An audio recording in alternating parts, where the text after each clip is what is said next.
হঠাৎ করে মামাবাড়ি এসে এরকম এক সুন্দর দৃশ্যের সাক্ষী হব সেটা তো ভাবতেও পারিনি। আজ কোনো কারণবশত হঠাৎ করেই মাকে নিয়ে মামাবাড়িতে আসতে হয়েছিল।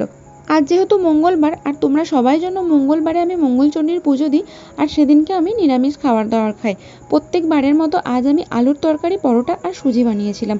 ওটা খাওয়া দাওয়া করার পর যেই না একটা শুয়ে ঘুম দেবো, তখন মা বলে চল আমাকে একবার মামাবাড়ি নিয়ে চল। কোনো কারণবশত হঠাৎ করে মামাবাড়ি আসি, আর মামাবাড়ি আসা মানেই তো এই ভাই বোনেদের সঙ্গে মজা। এই যে আমার মামার ছেলে, ও কোনোদিন স্লিপলেস জামা প্যান্ট পরে না।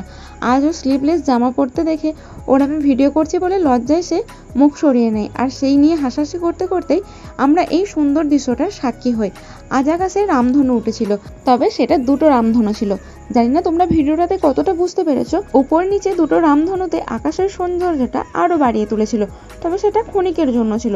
কিছুক্ষণের মধ্যেই সাদা মেঘের ভেলা এসে কোথায় যেন উড়িয়ে নিয়ে চলে গেল সেই রামধনুর রঙকে।